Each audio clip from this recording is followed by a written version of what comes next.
What's good, everybody? Welcome to the Sooner or Later Sports Show. We're doing the special commitment watch for our boy Danny Okoye, the 4-star edge out of Tulsa, Noah, the monster, top 150 player in the country. So we've got Coop in the studio as usual, and we got our boy Jason Watkins from the Hall of Fame College Football Show. What's going on, gentlemen? How's the life treating y'all?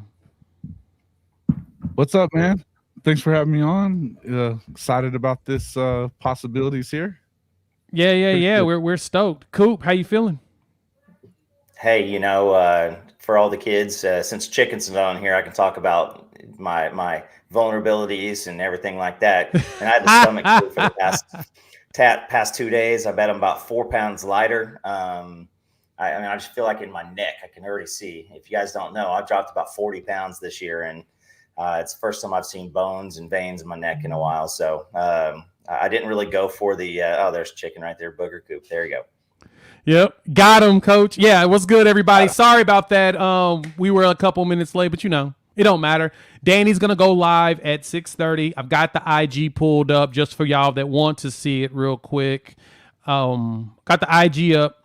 We're just waiting for him to give us that live deal, and then we're going to jump in and we're going to watch him do his commitment. And so thank y'all for pulling up. While we wait, let's talk ball. Recruitment, of course, is starting to heat up. We win, Danny. Hopefully he's all in. That gets us at 23 this cycle. We're already top 10. That moves us into the top probably 7 because he's the top 150 player in the country. So point-wise, you get a lot out of him. Yeah. Beast. What is up, Dank? Another 20. Appreciate the love, my guy. Thank you for the support to the channel as usual. And yeah, Sooner Cowboy, a lot of keys in this car, which is hilarious because I could totally see that happening to Danny. It just feels like that's Danny. That's my guy. Love Danny, but yeah, he's one of those. So it happens, man. It happens. Yep. And just as Coop posted in here, just like Danny Stutzman getting his toed after 20 tackles. That's what happens to us, Nice. We see that. So yeah, we're hanging out. We got 305 watching. We've only got 42 likes. Please hit that like button if you're new to the channel. Subscribe and join the family. Of course, we're always talking college football, OU football, and all of that jazz. And we're drinking to competitive depth all the time. But as we get excited about this in preparation for Danny, let's talk about him. 6'4". He told me last time I talked to him, he told me he's over 250. And he was going to, of course, play bigger than that.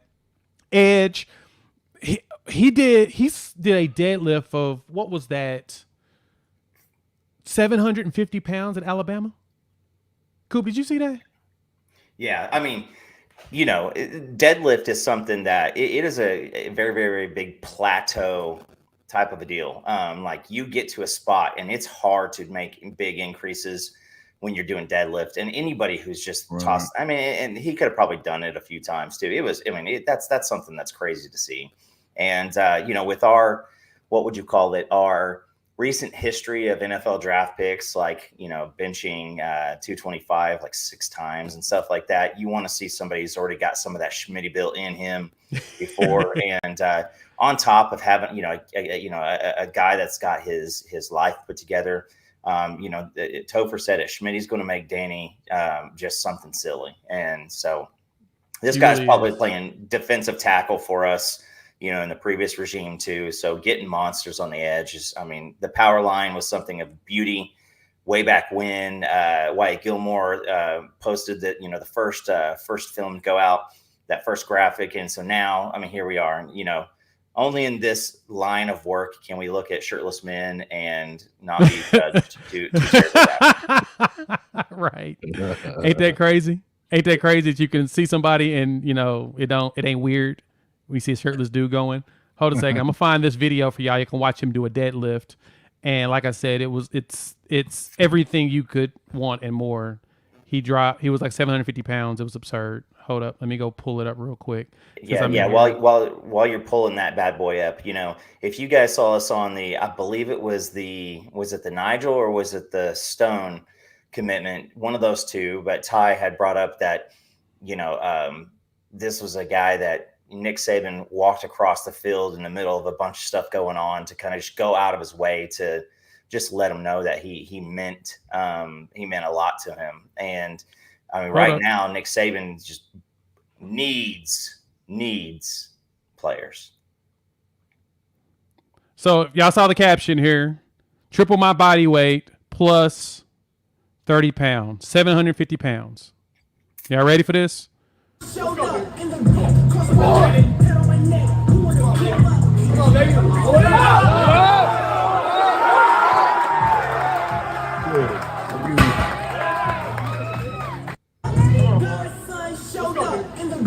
Right. So how y'all feel about that? Like, how y'all feel about that ability on the deadlift to go in there and do 700 pounds of his own weight? It's the habits. Yep. Who was that? Was that Topher? Who was it says that stuff doesn't? I mean, whoever it is, it's the habits that you want. It's the guy that's wanting to come in. He has a ton to come in here and prove. Being from Oklahoma, I mean, it's great to get a PWO who wants to, take almost nothing and come here. But like to get a dude who really should be in all fair account, be a 5-star defensive lineman, his work ethic is going to translate well. So if y'all notice this is 335 pounds on the bench press. Y'all ready? So, what I did this morning. Yeah, right after breakfast, right? That's what you was doing, right? Good. I shit myself. Right. Just muscle, man. That's what you get out of that kid, right? Just whew, goodness. And speed with that too. Mm-hmm. Yeah. I like that. And he can ball. We've seen him run the field. We've seen him go out there and get the sacks. We've seen him in plays. We've seen him running in 100-degree heat with 90 pounds on his back to get his speed up. All right, there you go, chicken, trap bar, Pepsi Coke. It's strong. It's a lot of weight, 750 pounds. It's a lot of freaking weight, man. It's a lot of weight. And Lori, we're waiting for him to get going. We're just waiting for him. His Instagram is being refreshed literally every 30 seconds, and I'm just waiting for him to populate that he's ready to go. So we are waiting for him. If you want, I can put it right here so y'all can just watch this screen. We're just waiting on that guy. Yeah. That's really it. We're not doing anything besides waiting on Danny to get this screen ready for us to, watch the festivities. I'm going to keep the refresh going so y'all can see it.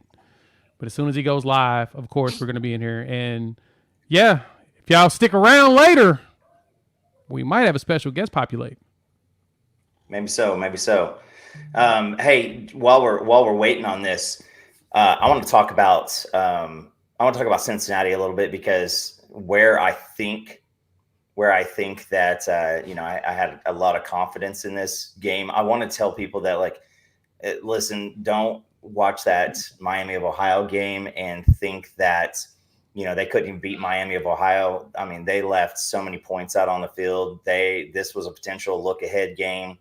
Looking at what we were going to be bringing into their house 11 a.m. on Saturday. They've got some big boys now. If they play their best game, we play our best game. I still think we do more than cover. But I think that one of the big things that we need to watch out for is we have to really, really be able to have a good game plan. We shouldn't get out coached on this. And if we see the SMU game plan where we say, "Oh, you don't want us to run, now we're just going to keep on running and make it happen," that's not something that we can mess around and do with. I recommend everybody go listen to Gabe and Teddy's pod from this morning. They talk about some ways to attack it. We've got a little bit of injuries here and there, but I fully believe that the best way that you can do, kind of neutralize really good defensive tackles is make them run side to side, run away from him. The outside zone game, it is going to be a great deal, and there's going to be some scrambling available for Dylan, so he's going to need to be able to take that. And then also, they like to play that one deep safety coverage, and they will not be able to play the one deep with if we throw Andrell and Nick Anderson out there. They're not going to be able to do it. So if they throw that one deep coverage, we got to be willing to take those shots pretty quickly. Oh yeah. It's and again, Brett Venables' kryptonite has always been mobile quarterbacks. But the thing is, and one thing that I keep in consideration with this one, we've seen Emory Jones before. He was at Florida. I mean, he played a little bit, and so we know what to expect out of him and his game. The good thing is, I mentioned it before, we taking Cincinnati seriously, and Coop, I disagree with you on them looking past Miami of Ohio, because that's a rivalry game. They've already got people asking for Satterfield's head. They want him fired now because they lost to a rival. That's like us overlooking. Won on that game, though. That's the thing. 16. You say what? They had won 16 in a row in that game. Right. I mean, it's no difference in our rivalry with Oklahoma State, right? We'd be pissed off if we lose to them, but at the same time, we were 90, 19 and something. So yeah, we would be mad. So yeah, that's kind of where it's already leaked out on Twitter. God, dog it, Danny. You literally hit. You're lying. You're lying. Five people. I'm so disappointed in him. It's Boomer. It's Boomer. It's Boomer. I'm so disappointed in him. That's good news. Because he literally told. That's what we're doing. That's what we're doing here. Why did he pull a Nigel on me? This is the second time I got hit with this. Y'all, I'm sorry. Told y'all I was here waiting, preparing, and instead. That's Hayes pulling that too, though. You guys, that's a Hayes Fawcett. So he pulled it up there. He just dropped. Well, I mean, but that ain't Hayes though. But that ain't Travis Hayes is though. there, and Travis pulled it. Josh Callaway's already posted. Yeah, my video's up. Unless Barstool Sooners, yeah, everybody's popping it. So we got another top player in the country coming here to Oklahoma, guys. We should also be excited about that. For me, he told me, it was going on IG. I hit him up. I was like, it's going to be on IG, right? Like, I ain't got to be no surprise. No, man, I'm going to go live. All right, cool. And he didn't go live. I love him to death. But hey, let's talk about it. Let's talk about the excitement, folks. We just landed a top 150 player in the country. Top 70 on 3. He's number 1 in multiple sites. Let me pull that up for y'all. So I know a lot of y'all would love to see and hear about that. Let's go to his on 3 so we can see everybody. But yeah, that's another big win for us. We're growing in the trenches, and that means the power line has added another person, which I cannot wait for that graphic to be updated. So, Jason, what you thinking? How you feel about it?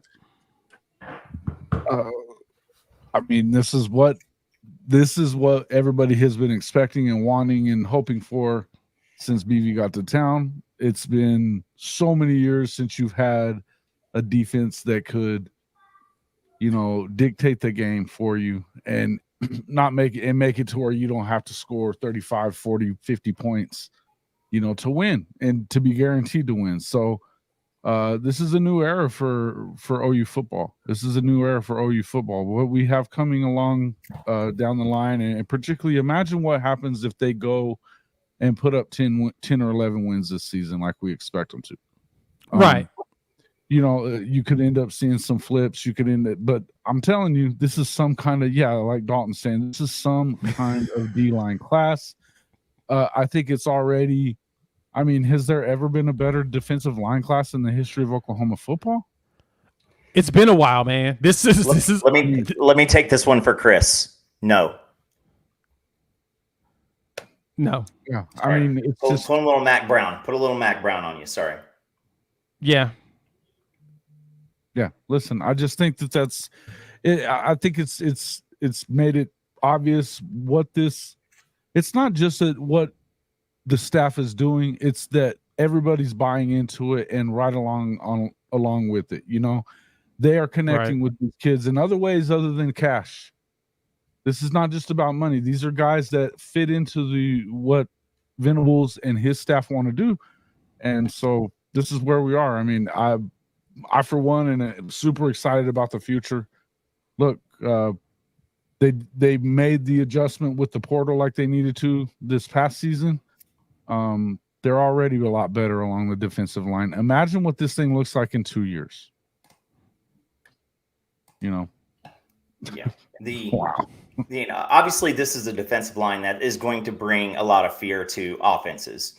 And my repeated calling for everybody to look at what is going on with the offenses that we're going to face next year. We're going to have a lot of first-time quarterbacks. I mean, over half of our games are going to be first-time quarterbacks. And yeah, it's true. You tell me what's the best way to walk into the SEC. Then every single Tennessee, South Carolina, LSU, Alabama, they're all going to have, probably Texas, all going to have first year quarterbacks. And you throw this defensive line mixed up with the 23 class that you have, you are adding a lot of headaches on the side of the ball that when people were thinking about OU coming to the SEC that they weren't planning on. But this is why Miguel Chavis, this is why you make the you make the pitch to Bates. This is why you bring it here.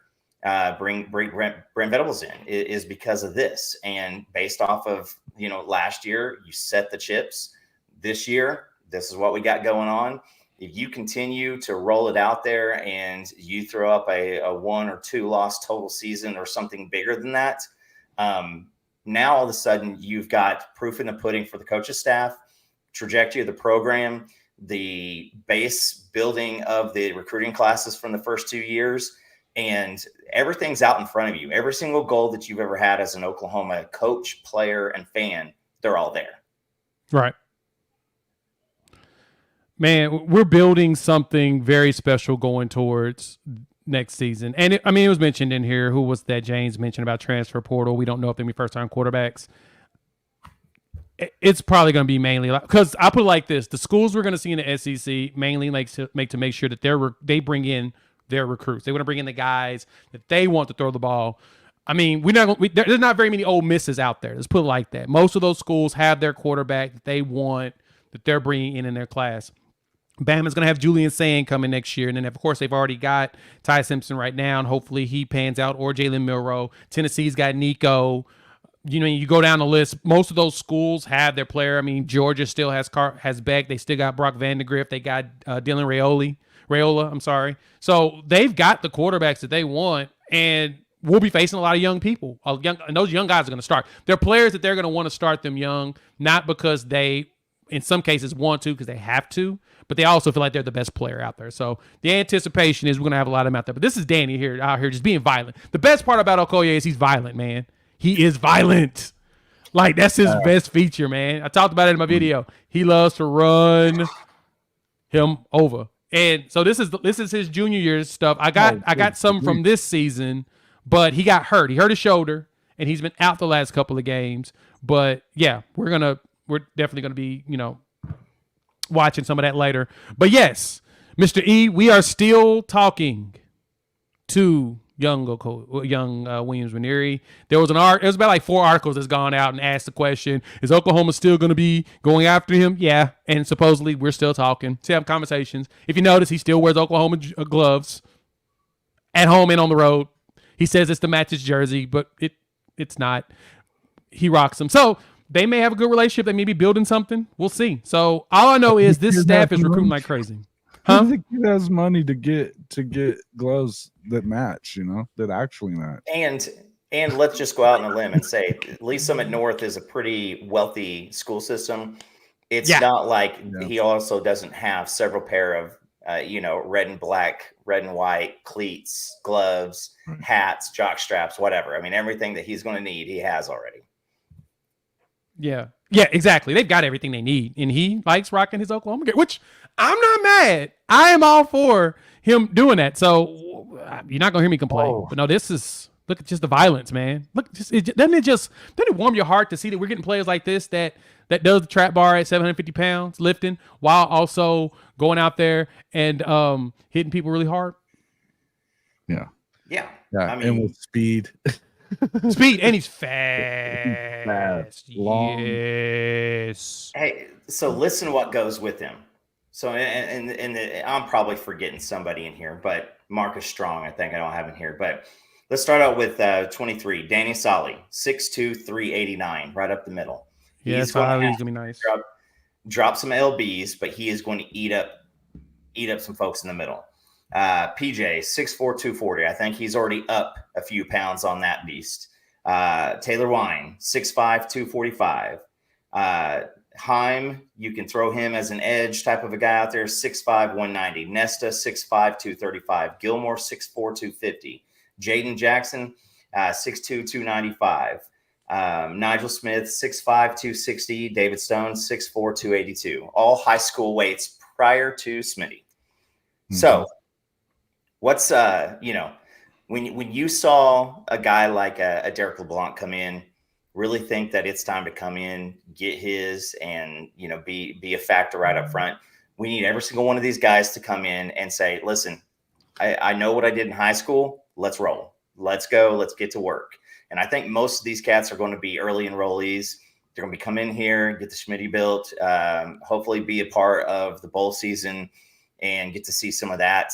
But I mean, this is terrific. And then you throw in Nwaneri, as a potential. That it's just something silly. I mean, when you saw the power line at one point, let me ask you guys this: when you saw that first power line graphic and potentially 9 defensive linemen or 8 defensive linemen, how many was like our Oklahoma hearts were like, if we can get 2, and then before Stone committed, it was like, all right, can we at least get 1? And just so one.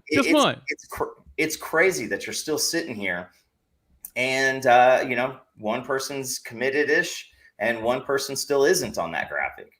And right. So, there's still some opportunity.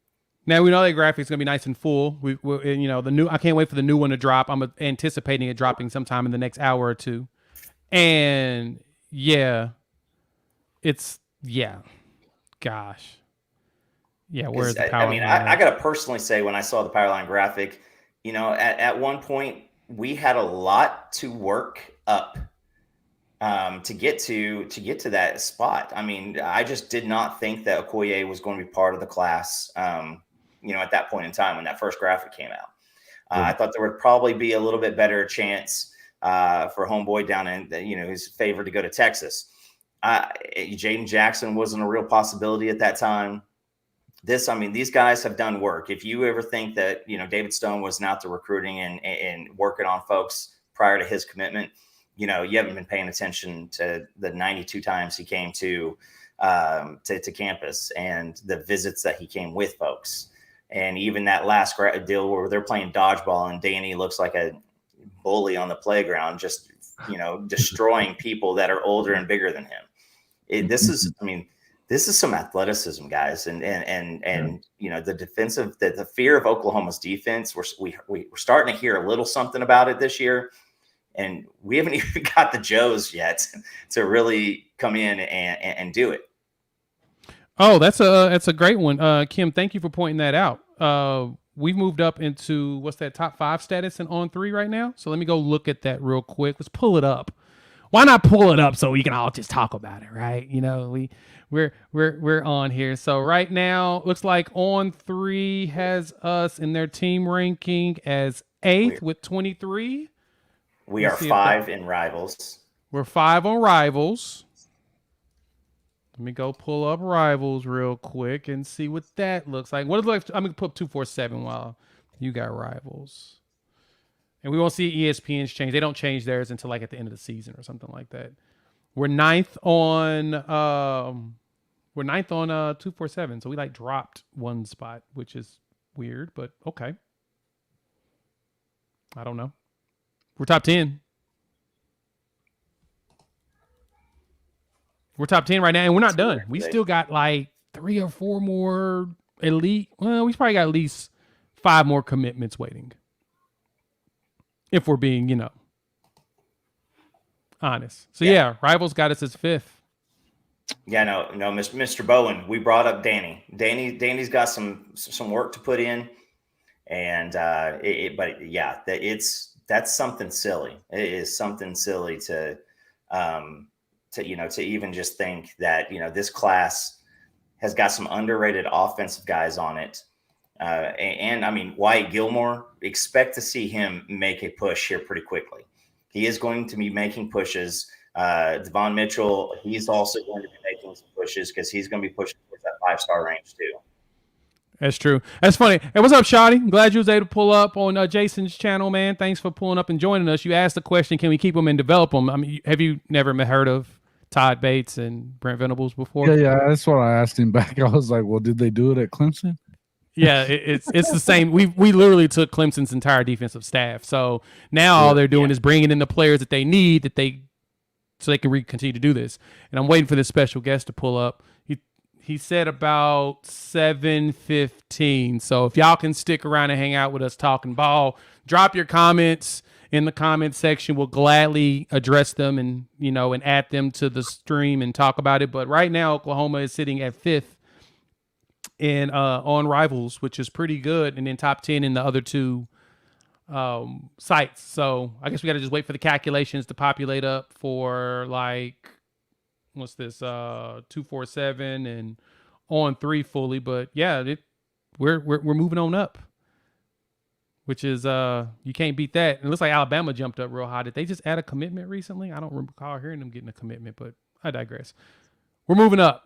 And we're gonna finish with a top 10 class again. That's the thing. It's like if as long as we keep putting together top 10, top 5 classes, that's what you need to do in order to win in the SEC. You got to build the team up, and then you got to develop them, and then they got to go produce. So yeah, we got it. I love that, James. Danny plays like he's got a mortgage to pay. He really does. Yeah, I want Bussy bad, but there was a couple articles that dropped today and said that they're saying there's a chance. And all I'm saying is we are now on Bussy watch. We are on Bussy watch. Yeah. It's 247 moved up to 7. Sweet. Listen, Bussy is 100%. There's a massive element of NIL that's going to go into that, and every single day that Texas A&M goes out there and plays another game, it's another piece of doubt. And who is it? Christian that brought up USC's classes falling. We're getting pretty close to seeing that, to just moving away from USC talk in general, because they keep on losing folks. I think they're up to 5 or 6, right? Up to 5 or 6 folks that have decommitted. Now their message boards are starting to say stuff like, Oklahoma fans were right about everything that they said. It's showing up pretty consistently, and that is just going to continue to just be funnier and funnier as it goes. Yep. And so as we're on Bussy watch, thank you, Joey, for telling me about that. What's good, Bishop? Thank you, Kim, pointing that out. Georgia Wheezy, moving on up. To that deluxe apartment. Yeah, Chicken, that's kind of a good point. I don't think you can argue it. I actually created a short talking about the quarterbacks that's gone through Georgia and played. Like, they get a lot of 5 stars, and they just end up going to the guy that walks on. So that's all that matters. So, this question said, what's up, Seth? Glad you pulled up. Will we flip Winery? They're saying there's a chance. I'm not saying it will, but they're saying there's a chance. All right, I'll give you a quick update on Bricks. Does it matter? I'll give you an update on Bricks. Here's a quick update on Bricks, though. Nobody knows. He talks to no one, and the longer he takes to make the decision, the less I feel like he's coming here. Just going to put it out there. So Neo, yes, sir. He did. Yeah. But of course, and that's just obviously speculating on Bricks. He doesn't talk to anybody. So he doesn't. Is there tea leaves to read, or is there, you know what I mean? He doesn't leave us anything to really read on him. So, I know that this is a guy that you just got to go by what he actually does. And that's how you get info on him. You know what I mean? You can't look and see if he's got a tail, because he doesn't talk to anybody. He doesn't say anything. You know what I mean? Yeah, he's a pretty quiet guy. Yeah. That's the key thing about him. And I think that's the one thing about his recruitment that's been interesting is everybody's speculating, but nobody really knows. I think Nebraska feels comfortable. I think I read in an article that Oklahoma feels comfortable, Nebraska feels comfortable, Kansas State feels comfortable. The bigger thing to me is that he probably wants to stay closer to home. And if he's staying closer to home, which means that Nebraska's up the street around the corner from him. And if he's a homebody, I wouldn't doubt that Nebraska wins that competition. Now, granted, I think that we do a really good job of selling players to come here and bring that family environment. That's usually makes them want to go ahead and come to Oklahoma. So for us now, it's 100%. We're playing a waiting game. At what point do you start thinking that recruits see the team that they're pulling together here and look down the line and start thinking, damn, I probably want to be a part of that? I mean, they're building, they're building a foundation of championship form. So, I mean, I probably want to be a part of this, and if they want me, I probably want to be there. No, that's a fair point. That is very much fair. Coop had to jump out real quick to take care of some things on the side. But no, I say with Bricks, and you're right, James, we're going to let him do him, let him live his life, let him be him. And we're just going to wait and see what he decides. We don't know. Like I said, nobody knows. That's the beauty of it. I know that Parker Thune has driven up there numerous times to talk to him. He always posts pictures of going up there. So he's nice. But I love it. You're right, Neo. We were told that, couldn't recruit Oklahoma. We've also told that elite players didn't want to come to Oklahoma. And what we've learned is it's all about who the coach is and who's talking to him and who's trying to bring him in. Jay, this ain't a mecca or anything. We can't compete with the mecca of college football, which most of these kids were not watching college football the last time that they meant anything. Yeah, and I anticipate that you'll see a big influx of players as this season continues to remain successful. We finished this season over 10 wins. It's going to be a very interesting December. A lot of minds are going to be changed. A lot of people may reach out and be like, I'm thinking about, and there'll be situations where sometimes the coaches may say, nah, we may have to pass this time around. Or they're going to be like, you know what? Why not take 30? Build up a huge class so that when 2025 comes around, we're just flying around with sophomores and juniors that are ready to take jobs. That is what I'm ready for. That's what I'm ready for. But for the most part, we've been told is that you can't recruit elite talent to Oklahoma, and we're bringing up a lot of that. So, yeah, we've got over 576. We're at 600, but 576 now, including with Jason, over 600 people and 177 likes. Go ahead and wipe your feet before you walk in the house. Join the family. Hit the like button. You to the channel. Subscribe. Love to have you. Let's talk a little bit about this Cincinnati game coming up. Let's go continue that conversation as we wait for this special guest to pull up. Told us about 7:15. So, yeah, we're going to hold y'all hostage. Hopefully everything comes to fruition like we want. But, yeah, that's kind of how things go. Besides that, let's talk about Cincinnati. We're on to Cincinnati. We know that the Bill Belichick quote happens all the time, and we love it. So, I went and watched their games. I watched the Pitt game. I watched a little bit of the Kentucky game, a little bit of the Miami-Ohio game. And I'm going to say this. This is what I got to say about Cincinnati. And I actually had a conversation, got a video dropping end of this week with Keegan from 247 Bearcats Journal. We recorded today and had a conversation.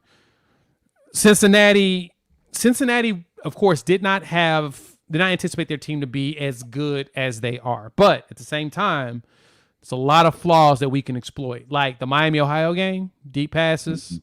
Pitt was getting with deep passes. If there's somebody in this game that should have a big game, out of everybody on this team, one person that should have a breakout game, Stockner. Stockner should kill. They do not do very well against tight ends. Like I watched Bartholomew for Pitt, and their quarterback was Jervik. He's not good, but he was eating them alive with Bartholomew. And so I think Bartholomew had over 100 yards receiving in that game. So if we throw it across the middle to the tight end, in which we've seen a lot of that from Dylan Gabriel, it's going to be a good game. Jason, who do you think needs to be key in this game coming up? Yeah, I think that, well, I think with the 3-3-5 that they run, I think that you're going to have some running lanes. I'd like to see that they get that opened up and kind of but I want to see them attack early and get this thing, like what we've seen in 2 of the 3 weeks. Hit them deep, man. Go ahead and whatever's open and go out there with that killer instinct and get that Nippert Stadium crowd out of it early. I think that that's something that you need to do. That's something that they have really used to their benefit over the last few years. Obviously, they've got a new coaching staff and everything there, but with the way that they started now, I know last week is probably, that was a home loss too, so that's not good, and they're already kind of trying to, kind of run Satterfield out of there. I think his credit that he built up in the first few weeks went right down the drain. That being said, I think if you go out there and you really put them in jeopardy right away, hit some deep passes early, get on the scoreboard early, I don't really see that this is a team that's going to be able to really keep up offensively, particularly with the way this defense is working, and if you get them going and get a turnover or something early on, it could get out of hand pretty quick. I think that's what, we talked about this a lot, going back to Chris's show on Saturday. This is where Oklahoma needs to show, that they're going to go down there, do their business, get it out of the way, show some, grown up, go down there, do what you got to do. Don't screw around with these guys. Get in there, hammer them from the start, put your foot on their neck and continue. And this is something that I think we've all talked about. This is, we've been excited to see this becoming part of this program. With the last regime, we saw a lot of, screwing around, playing with your food stuff. You know what I mean? And, we're going to cut all that out. Yeah, we're done with that. Coop, what do you think is the one thing we need to make sure in order to win this game? Most important thing to you? Well-orchestrated tempo, right? You get your first down, and then you make their ass run sideline to sideline. You send them downfield. I don't care if we block up and put some new folks on there, but that's exactly what we want to do. Is you want to get them going. They're going to attack that Savion Byrd, Everett spot, maybe Caden Green. We'll see what happens. SMU did the same thing. They attacked our offensive guards.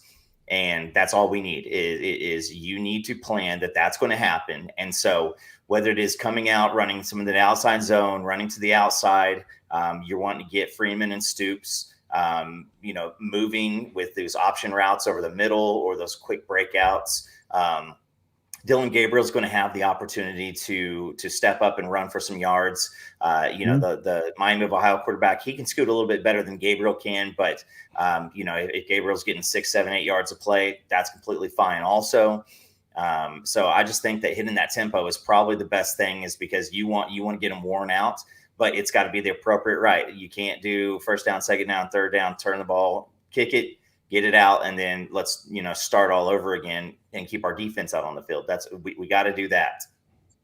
Yep, you're right. And catching wise, so Dominic, this is a great question. Who's the best open field blocker? Last year was Willis. Honestly, I think it's our wide receivers. Like, I need to go back and look at the PFF grades, but I think we actually had some pretty high grading wide receivers when it came to blocking. They're actually pretty good.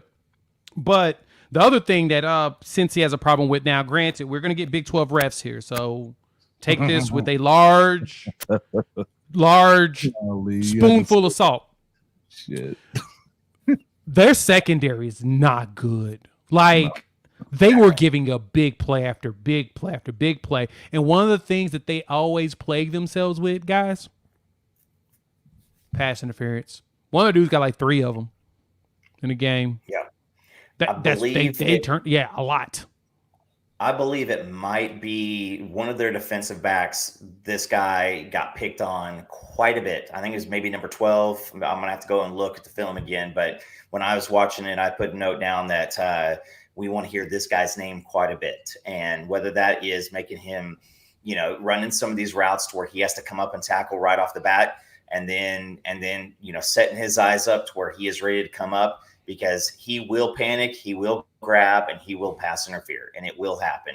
And the only thing is, if that's the same recipe, we just got to be patient that we're throwing 60-yard bombs he's interfering with, and we're getting 15 first down. That's going to happen a few times.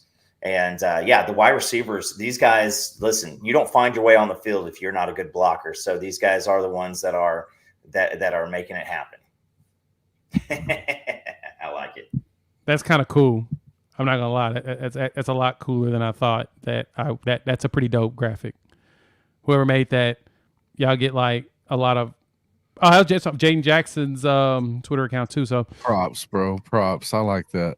that's beautiful. we just need one more. 6 Infinity Stones. We've got 5 commits so far on the D line. All we need is one more, and I'm wondering who that next one's gonna be. Yeah, that's pretty. That's pretty dope. Yeah. Hope y'all like that. That's pretty cool. Jaden Jackson tweeted that out, by the way. So make sure y'all go show Jaden Jackson some love because, Boomer Sooner, baby. We're adding to that power line. I need to find. I know we got another power line graphic coming. I ain't seen to hit the timeline yet. So if y'all see it, let your boy know. Drop it in the comments. I'll gladly pull it up because I want to see it. Another one. I have a stat for us here. My stat guy from the Evil Empire. Where is it? He dropped the comparisons for Oklahoma and Cincy. And so let me zoom into this, and I'm going to share this one because I think this is a good thing to talk about. Y'all know I like talking about numbers. Even though I'm not the smartest man in the world, but I like talking numbers. The one thing Cincinnati's got, and we talked about that 3-man front, they also only give up 109 yards rushing per game,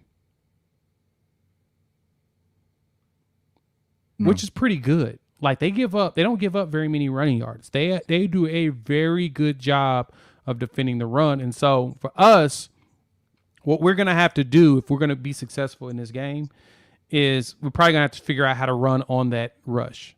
Now, granted, their struggle is going to be there because Dante Corleone, the Godfather, is a preseason All-American, and he's considered a potential top draft pick. So I guess the question is going to be, what do we do to run and get that going?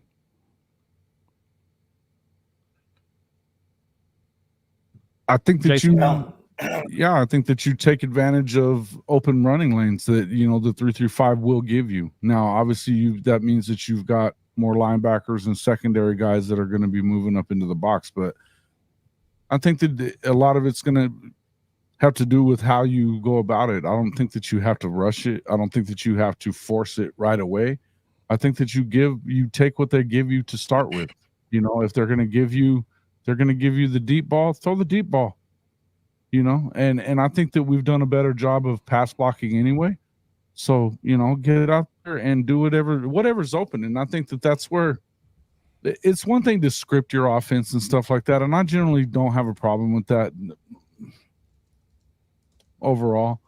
But your script has to be able to be turned off immediately. You know what I mean? If you see that there's something that's there, you need to be, as an offensive coordinator, what do you got all these guys up in the booth and everything? You're in the booth for that matter. If you're Levy, you see what's going on down there. If they're loading the box up, hit them deep. I think of in terms of, whenever I played high school football, we were one of the first teams that ran the spread in this state, and we read every route. If if you don't have corners that are pressing you, then you're going to throw an uncovered route and do stuff like that. If they don't have certain number of guys in the box, you're going to read what you're going to do. I think that this is the same kind of thing that they're doing out here right now, and all these guys know what they're doing. You hit the edges, you do whatever you got to do, but the bottom line is don't be so stuck on your script and this is how we want to do it, right? I just think that they'll dictate what you need to do to gash them.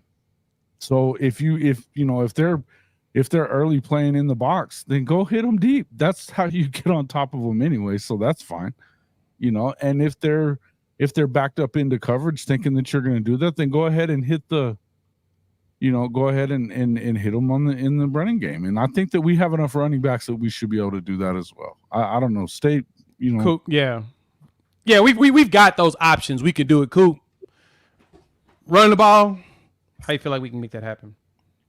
Yeah, we ran, I said it earlier, but the outside zone, we ran a little bit of that against Arkansas State, completely different game, right? Completely different team, but you swing it out to the outside, and that's the that's the route that you go. Also, you are going to, like I said, if you have that cover one, and they like to do a lot of zero coverage too, if they throw that at you, you bomb them.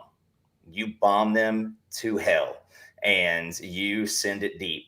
And because, again, even if it's an incompletion, that's an opportunity. Now, the offensive line has to hold up on the pass block, but you can scheme around one thing. And, I gotta think that if Levy needs any help at all with the offensive game plan to attack that, I would walk down to Bates's office and say, all right, you are getting game planned for our defensive tackles. What do we do? What do we do in that situation? What do we do in that case? Do you, how would people attack you? And what would you do to counter that? And so you have to have some of those things available. Now, again, this Cincinnati team, I think if they play let's throw out the Miami of Ohio game. If that doesn't happen, or they win that game by 3 touchdowns, this is a little bit more intense. And you hear some of the people who are a little bit more intense, and they're not saying this is going to be a show up, get your work in and then leave type of a deal. This is one that you got to go at. And so the last game, Brett Gabbert, their quarterback, ran at 9 carries for 75 yards. He was the leading rusher. I think that Dylan Gabriel, I don't want to see him be the leading rusher on the team, but I want to see him average 5 or 6 yards a carry, because then all of a sudden you got to leave someone in the middle. And then, like you said, Jay, now you all of a sudden have somebody who is spying on the quarterback. You've got receivers out in routes. You've got other stuff happening. Now what happens? Now you have Stogner, who is over the middle, or you run somebody else out there over the middle who has basically somebody who has locked in their position and has locked in that their assignment is Dylan Gabriel. And sure. I think that this is something that we can continue in. You get any type of a lead, and we run out there with the Arnold dozer package, or whatever the hell we're calling that. And you see him on a second and short, or third and short, and now you let him loose. You let him toss the ball. And I promise you, people are going to be going, whoa, no. You didn't say that, no, you guys didn't show this. We wanted to show him out there. It is going to be able to go. And I think that we can run the ball against these guys. It's going to be tough. But I think that the goal for, non-quarterback rushing is about 125 yards. If you can get that, we're good. Yeah. And, something that Shotty was talking about on one of the shows that we did a couple of weeks ago, talking about you got to split those 2 safeties and take care of the middle there in situations like what you're just talking about, whether that be with your tight end or whether it be with a receiver. You want to make sure that you get over there and you split those safeties, or if they leave one high, then you're going to freaking go to the outside on them, or whatever on your end. So in the end, I think that you can get them out of the box pretty quick. I mean, all you got to do is just start hitting them, gashing them with the passing game, even if it's short passes that turn into something longer. That's what you do. But in the end, and I think that that's another thing that we think in terms of rushing the football, but there's a lot of ways to get your running backs involved and to use the short passing game as part of your running game whenever you come up against a team like this that's very big in the middle, very, their front 7 is solid like that. And if you're struggling with your pass block, there's, just using, that's hilarious, right? The Hey Arnold package, that's freaking funny. But to me, if you can do things differently. You don't just have to, hand the ball off and try to run into a wall, right? You throw those little swing passes. One of the things that I like that I see out of Jeff Lebby, and you see this a lot with Sark, is that those short little bubble screen type of things that turn into long rush or long plays, and you saw that a lot last year with Texas when they were doing right with Bijan and Roschon. They were just hitting them in the backfield and letting them, get something out of that rather than trying to run them through the tackles and run. You run into a guy like Dante Corleone. How far you think you're going? No, and that's a fair point. Like, where do you think you're gonna go with him? I want more. I put it like this. I know that the goal was to be a little deceptive with the way that they're using Arnold and not really show off his ability to pass, even though we showed him go 11 for 11 against Arkansas State. That's Arkansas State, so it's not something that you could just sit there and, act like that's a big deal.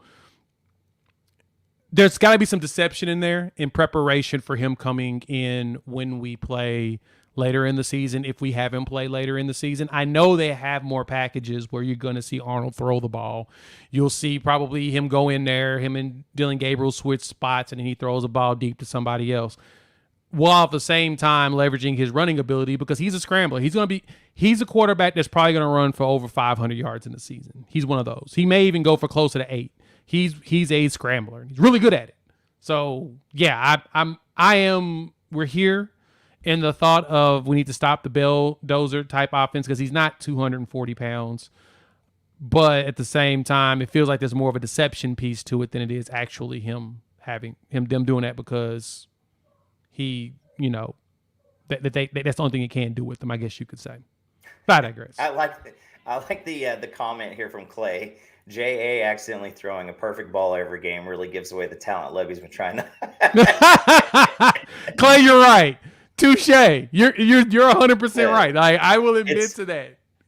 I will just say that dime he threw against TU, like I tweeted it right when it happened. That's a different ball. That's an absolute different ball. Dude. When you see somebody throw a deep ball and it looks like they've been working on just doing some fundamentals correctly, there's that, and then there's this. It is. Right. It's slightly silly, and it's real arm talent we're talking about. Real arm talent. Not just it is the difference. Not just arm strength, arm talent. Where you're throwing guys open, where you're making the perfect throw. And you're right, man. I think you're right. It's something fun to watch, right? It's something fun to watch, and I think that when you start looking at the quarterbacks from the last couple of years, right, that have been in high school, I think there's one guy that compares to him, and it's Dante, out at UCLA. That's it. The rest of the guys cannot throw like Jackson. None of them have that kind of special arm talent. I think aside from Dante at UCLA. And, obviously he's getting an opportunity to do good things as well. I love watching Jackson throw the football, though. I really hate watching him run into the freaking line like that. This bulldozer stuff, not my favorite thing. I don't like it. If you want to get him in space and let him run, fine. Stop freaking running him into brick walls and 300-pound guys. I don't want to see that shit. I tell you one thing is now, we talked about it at the beginning of the year, how 2025 offensive line talent that we're going to be recruiting is going to be a little on the excessive side. We're going to see a better line, coming in there next year. If we can put a capable offensive line in front of him, the talent that Jackson Arnold is going to have in front of him is going to be silly. He is going to have nothing but offensive talent in the skill positions around him. And, it's going to be the offensive line. Can we field 5 guys in front of him that are going to be ballers? I think between Sexton and Taylor and Caden Green, I think it's going to be good. Now we need, maybe go to the transfer portal one more time for a couple guys, and that's going to help out significantly. Okay. Y'all want to see something cool? This is what Stone just posted. Thank you for letting me know of this, Topher. Let's check this out. Yeah, I heard that. Oh, you guys got goosebumps and shit from that? Bro, Dominic calling me out. Yeah, no, it's so dirty. Just whenever I get the feels because of defense, I go back to that Cotton Bowl versus Arkansas, to where I think we held them to right around 100 yards of total offense, and now our offense was shit that game too. But that was still one of the most insane games, just because it was scary every single every single week that we rolled out there. People were terrified of us. Danny went live. Somebody said in here. Stephen G. Oh, he's live right now. Awesome. He went live on Insta. He's a man of his word. Stephen G says. Where you at, gang? Hey, we live though. We out here deep. Hey, when you coming back down? He didn't go live. He on IG live now after the commitment. I don't even know. When should I come back down? Iowa State. Iowa State. What state? When's that? Stay down here. We're going to the club. Huh? Norman. Stone, I know you in here. Hey, I'm about to text you. They hanging out. That's good. So it looks like he's doing his IG live stuff. So yeah, brace yourself. We gonna have some fun tonight. Tonight's gonna be a good time, of course. That video was dope though. That was Topher. Thank you for telling me that. That's good. 405 boy. Yes, we got the Okoye commitment. For y'all that came in late, Danny Okoye did commit to Oklahoma. That is a done deal. I'll put the graphic back up so y'all can enjoy the Hayes Fawcett picture. But yeah, he put the Oklahoma hat on. He is 100% a Sooner. This video though is absurdly dope. I'm not gonna lie. So yeah, we got Danny moving up in the top 10, top 5 in some spots. Yeah, it's going good. See where Eric's talking about who told you months ago that Danny would be a Sooner. I've also been saying David Hicks will be a Sooner. Wait and see. Maybe I could see that. He's not very happy with what's going on at ATM. So, Oh, Hicks ain't showing up here, man. We ain't got no chance at David Hicks. I don't buy anybody hitting the transfer portal and leaving there. I just don't. It's hard for me to believe it. Fiscally very difficult. Right. But yeah. Fiscally, yes. I get it. Yeah, I mean, it feels like it's something really hard. I know that's it's just everybody's, PTSD. They really, really want that guy still. There you go, Clay. I like it. Dropping a little Malcolm Kelly. That's not bad. They my homies, they my friends. They're my homies, they my friends. Like exactly. So yeah, for those that are just joining in, Danny did commit. We're waiting on hearing about this special guest. Hopefully we get something in the next few minutes. If not, then I just wasted all y'all time. But I still love y'all. Thank y'all for pulling up. Thanks for the love. Hit the like button if you're new to the channel. Subscribe. Hit with that bait and switch. No, Neo, yeah, they had a mass exodus of not really defensive linemen though. That's the weird thing about A&M is the D-line is the only spots that they don't lose people. If y'all have noticed. That's like the one place you don't see them lose players, which is weird. I would think with so many of them and so few of them actually getting a chance to play, you would think that that would shuffle things up. I mean, what Hicks is falling to 4 deep? Mm-hmm. And honestly, he would came here. He probably in being a 2 deep right now. He been 2 deep last year. One thing I would say is that we don't know what's about to happen there, though. I mean, don't you feel like that Jimbo could probably be? I think he's losing grip on this thing every day. I mean, when you go and they didn't just lose to Miami; they got boat raced out there. It really did. It was bad too, and it got worse and worse throughout the game. Out there, and that's not okay for anybody against their strength. Yes, against their strength. Right. And that's what I'm saying. When you let them put up 100 on you, and that's not what you should be doing there. I can see it all coming apart. Now, whoever comes in and replaces them, could they keep a lot of that together? Possibly, because of the fact that they do have that collective and what they're doing with that money and stuff like that. But to me, there is an opportunity that you could start seeing a couple of those guys leave too. And again, I still feel like it's not about relationships. And this is what we talked about so much on all of our channels. It's not just about money with these guys at OU. A lot of It's it true. has to do with the relationships that they build. And Hey, again, I still wonder, the more we see these classes coming together, you've got PJ from the last class on the D line, along with some of the other. I mean, you've got some even 3 and 4-star pieces that are starting to build this thing into something you see. I mean, who doesn't want to be a part of that? You know what I mean? Who wouldn't want to be a part of that at some point? Now, I just never say never with any of these guys, because hell, there's a lot of guys that end up somewhere other than where they start off. Yeah, and the big thing is that if you fire Jimbo, you've heard me on record saying A&M's not going to want to try to come up with $200 million to replace him, because you got to pay his buyout, and then the next person's not coming in for less. No one's that stupid, especially when Jimmy Sexton's running things. He refuses to let any of his coaches make less money than the last guy he had every time he gets a re-up. But that's kind of the big thing. The big question for me is going to be, Jim, if they decide to buy that out, who comes in? And Topher points it out. You got Elko, and he most likely keep all the defensive dudes. Like, they've got the money to keep these kids. But yeah, they do. It's They do. well, I'm not saying that they don't have the money for it.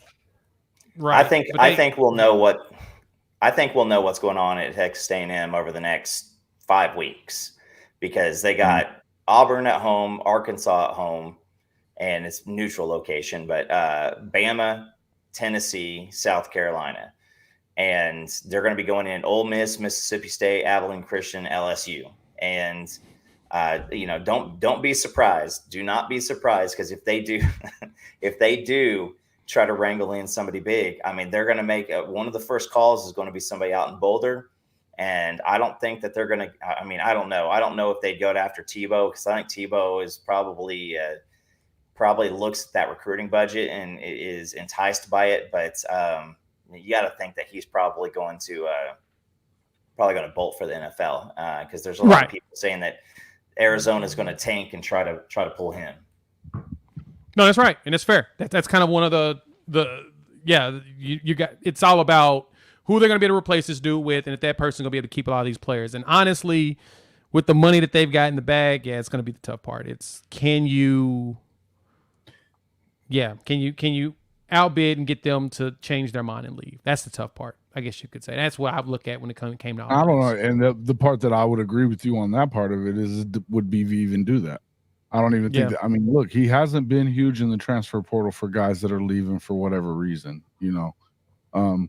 He's gone after certain guys that transfers that are seniors or graduate transfers and stuff like that. Not to say that you wouldn't go after a guy like that, but I mean, look, did they really go after Bear Alexander? I don't really think they did. Maybe they did. But when you see Kirby Smart doesn't really care that he's leaving, that seems like the kind of guy that is an immediate turnoff for BV and Bates and those guys, right? Right. So right. I don't know. Anyway, I don't know that we need to do that anyway. That's the whole point, is do we have to go after these guys that are, whatever may be happening at Texas A&M or anywhere else for that matter? It looks like they're going to be just fine filling where they need to in the portal, but really focusing on what is sustainable, which is still going to be through high school recruiting. That's fair. That's a good point. Hey, and just everybody, just checking in with you, our special guest, if you have been waiting, is making quite the rounds right now. Obviously, being an Oklahoma guy, that's a big deal. We've been texting back and forth all day. And so still waiting to hear. I know that he did the IG. He has, I think he's currently wrapping up Sooner Scoop. So if you guys want to hang out, I'm still waiting for his response back. He did say 7:15, and so we don't want to keep you guys too late. If you guys have any questions, hit us up so that we can, maybe wrap up with some questions if he can make it over here. Obviously, you see that he is making some rounds. Yeah, that's it. Yeah, he's everywhere right now. He's on Sooner Scoop. Saw him popping up, and He told us he'd pull up and at least join for a little bit. We're gonna have him all day. We're gonna ask some simple questions. So, yeah. But Steven, it's a good question. How does a D line on field be as Okoye, Smith, Stoney, and PG? Jesus Christ. I mean, that's when you saw the Clemson lines, when they circled somebody in, they circled the next guy up, right? And that's what you're seeing. A big deal right now is when we circle in guys last year, we were circling in guys who didn't have the physical talent, they didn't know the scheme, they didn't have the playing time, and they'd been coached incorrectly for 3 or 4 years. And right. So, or I mean, if coached at all. So now you've got legitimate strength and conditioning, legitimate coaching, legitimate education. Now you're seeing the talent start to come through. So now when you have these cats come in, and not to mention anybody else, I do think that, again, like I said earlier, the SEC did not really negotiate or start thinking about Oklahoma bringing a defense with them when they joined the party. They thought, all right, listen, we're going to have to deal with this offense crap all the time. But now you're starting to see that. And the teams that you saw, it's hard, even in the SEC. I mean, you're looking at Georgia and Alabama now. It's been hard for them to really tap into a good defense and good offense at the same time. You kind of have to blow it all out in 1 year and keep your focus and have the right team. Now we walk into the SEC with a legitimate offense and a legitimate defense. That's only going to get better. The best part about that offense, too, if you look at it, I mean, really the only piece we'd really lose is Daniel Gabriel. Dick Anderson will be back. Jaden Gibson's going to be back. You'll still have G Freaky. We'll lose Stoops, which, of course, is no bueno, but we'll still have G Freaky instead. We're going to have Petaway, and you're going to add in all those freshmen to go along with them. Like, the list is going to be long and expansive, all the players we're going to be having going with us to the SEC. So adding them, let's move on from that. But that's a great question. That defensive line, if you put PJ out there, and I did the math recently. Let me pull up my notes so I don't lie to you all. But I did the mathematics on the players that can come back. Keeping it a buck, we've got some of our centers now, our super seniors can come back next season. Like, we've got a list of players that can actually make a return and potentially play if they wanted to. So we have exactly, right? We got 1, 2, 3. We have 5 players that will not be back next year. That's Laulu, Phil Paella, Jordan Kelly, Rondell Bothroyd, and Marcus Stripling. Those are only 5 players that are considered super seniors. But the other seniors we have, like Trace Ford, has an additional year of eligibility. We have Jacob Lacey has an additional year of eligibility, and you saw that he played a little bit against Tulsa, which is awesome. He's coming back healthy. He can play. Isaiah Cole's got another year. Dejon Terry has another year. Devon Sears has another year. Reggie Grimes has another year. Look, listen to all those names I just named off. All those people are, still eligible to play to come back next year as seniors. So we could walk in there with probably the most experienced defensive line walking in the door because of all that age that can stick around. Granted, theirs will actually go pro, like Georgia's and everything. They'll have to start over with younger players, but with us, we'll have nothing but we got a lot of young, we got a lot of old heads that could be playing too. So be excited. About that. Looks like he wrapped up his deal with Sooner Scoop. So competitive death. Yep, Kim. Competitive death. Let's see it. All right, there's another question. Next victory. Yeah, I know, right?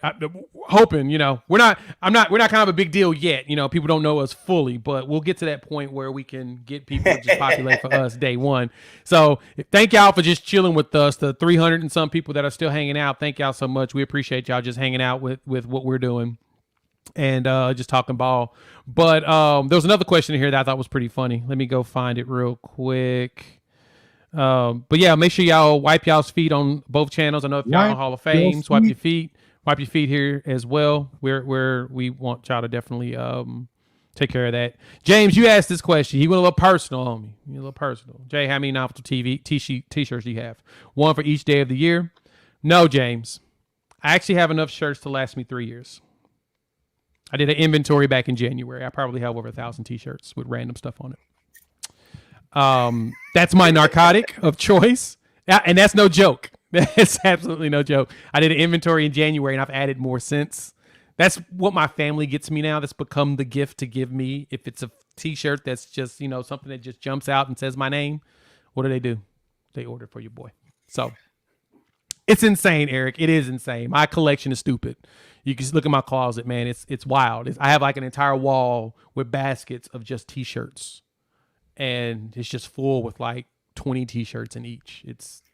Now, yeah. I want to tell you guys the backstory on this. So Jay used to be a really big Fast and Furious guy. And he was like, think of the dope stuff that we could get out of the back of big semi trucks. And so he got some guys with some kind of remodeled, third, the buy here, pay here. Got a bunch of them little rice burners, and him and some boys went. They knocked off a truck. The first truck had a bunch of Barbie dolls, and he was like, all right, next one, whatever we get, we're selling. And it was full of t-shirts for the fair. And so that's kind of what happened. Yeah, there you go. So, yeah, that's good. That's good, Coop. I'm gonna live with that. Fast and Furious is what I do. TJ, I have checked out the podcast on the Prairie. Those guys are hilarious.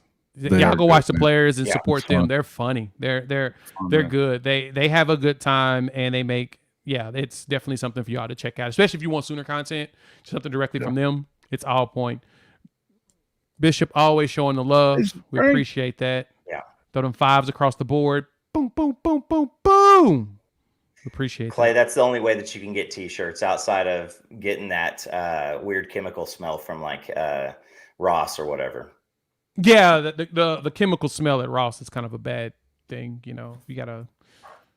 Yeah. I don't know don't know what don't know what detergent makes your stuff smell like formaldehyde, but whatever they're washing that stuff with. Neo, which joke? Sometimes you have to use sock puppets to get my attention. Yeah, he has a very slow, very short attention span. Goes at the ball snap. He gets to the QB. Let's hope he doesn't try to stuff them into it.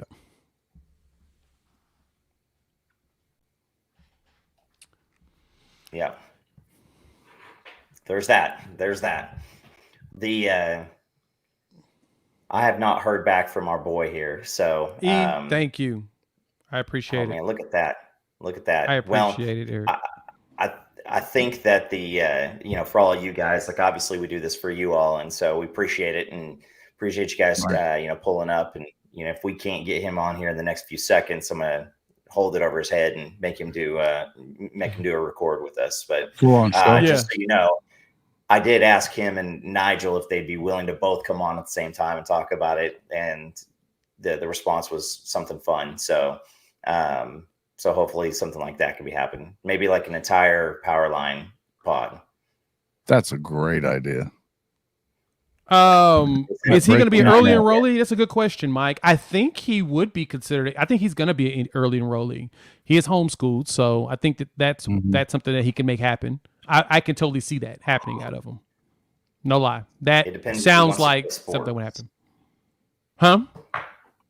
Depends if he wants to play something sports wise in the spring. I think he'd have to kick that. How special will the 25 year be?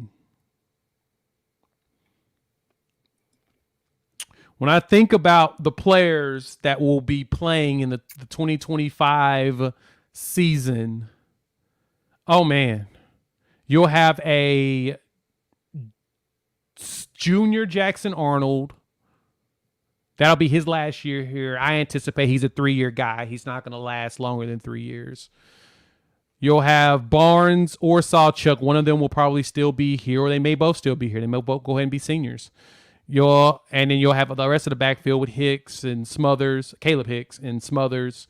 Defense, yeah, man. Yeah, Taylor Tatum will be here, especially Xavier Robinson. You're going to have Big Zay here. Oh, my God. Add on that. Looking at the secondary, Vickers, Jeremiah New. Oh, God. Peyton Bowen should be here. There'll be his last year, too, because he'll be going pro app. Might be one of the best, most talented Oklahoma rosters that we may have ever seen. This will be like the 2003 team. Yeah. That 03 team was amazing. Yeah, and if you listen to, guys who've been doing this for a long time, they kind of zone out or zoom out. And the listen, this year is open. Next year is open. The 25, I promise you, other folks are starting to circle this team. And when I say other folks, I mean other teams. Yep. That's going to be it. And remember, guys, when we go to the SEC next year, winning the conference really don't mean much anymore. At that point, that's kind of like how many preseason All-Americans we've had, because it is going to be the playoff at that point. And yes, we would like to play the 16 seed. That'd be great, or the 12 seed, or whichever one we're going to be doing at that point. But whatever ends up happening, we're going to look really, really good. And we're going to have the trial by fire going into the next 2 years. So, if we plow through this schedule this year, it's still a little scary, because you're like, well, how do we stack up versus, the best of the best from maybe the Big Ten or the SEC? Next year and the year after that, we won't have to ask that question. If you plow through your schedule that way, then you can have some smiles on your face. That's a good point. We have a defense. I don't know if we. I think that's the bigger piece, man. Is the defense, man. The defense is key. Something that all of us have been wanting is a defense. Yeah. We're getting that. Well, Jay, I'm gonna call that. We're probably gonna miss the. We're gonna miss on the guests. We're gonna miss on the Okoye train. I'm sorry, y'all. I was hoping we'd get him to pull up. Don't look like it will be. But we're not going to hold y'all too much longer so that he can, he's making his rounds. He's doing what he's doing. We're going to go ahead and make the magic happen by shutting it down for the evening. Lemon, you're right. Yeah. It's going to be the first former Big 12 team to win. We're going to be the first one. How long it'll take us? 2 years. 25. Unless Missouri gets us first. 25. I say 25. I say 25 is the year that we do it. It's set up. And like I said, and good point, Chris. It's his day, and he's running around. I've seen him on like 4 different recruiting sites, because they get priority. They've been following him and building relationships with him with the years. So I'm not mad about it. I was hoping to give y'all a good surprise, and that was his goal. He was worried too when we were talking to him. He was like, "Yeah, man, he's like, it's gonna be a crazy day." So we'll see what happens. He's like, I'm gonna try to come around this time and just pop on for a minute. Let's just be excited about it. This is a new day for OU football. Yep. Something we hadn't seen in a long time, where they've really built defensively first. And hey, just like you said a few minutes ago, this is what you're looking forward to moving forward. And for them to win in the SEC, you got to play defense. You got to start, Shawty was talking about it on my show last night, that you kind of have to build it inside out. You can't go skill guys first anymore. And I know that's what we're used to at Oklahoma, right? Where they're going to go get the skill guys first. You got to build in the trenches. Then you kind of work your way out, and you're still going to be able to get these guys. I mean, everybody knows that they're going to play offense here too. You know what I mean? So it's, I think I saw somebody asking that question a little bit earlier. So, what you got? Oh wow, Okoye and his quote about why he picked Oklahoma. Oh, what? I'm gonna text this to y'all. All right, I'll just do it that way this time, and let y'all read it, and then y'all just make your faces when you see it. Give me a second. Let me find our text group. I am scrolling. There you guys are. Just, take a gander and read through that real quick. We'll let them do that. I like to put it on the screen. I'm not. It's on Twitter. I'm going to find Jaden Jackson's power line statement because I totally believe he knows something that I don't know. Not done yet. Oh, yeah. And then, of course, that beautiful video populates. Yeah. Huh. Oh, man, it's going to be so much fun watching them all play. Right. Look at Jason's face. You see his face? See that instant reaction? See that reaction? I heard that Deshaun is... I think BV actually said it in his presser. I was going to do a video about that, but I didn't get a chance to. I've been traveling. I just got back today. Well, late last night. And so I didn't get a chance to make anything on the presser. So I've been playing catch up all week for my, 9 to 5. But yeah, Deshaun's going to be back. That's the plan. Yeah. If you guys want to see what we said, go check Twitter. I just retweeted it. It's, we're gonna put it on the timelines. We prefer that it goes there instead of me being, putting it all on the screen. I, for one, am shocked. I ain't shocked. Well, I'm not shocked. Come on, bro. Shocked to tell you. Well, we're not really shocked. Not really shocked at all, actually. No, not at all. Come on. No, it's more the same. It's some Tebow hate for you guys. A little nugget.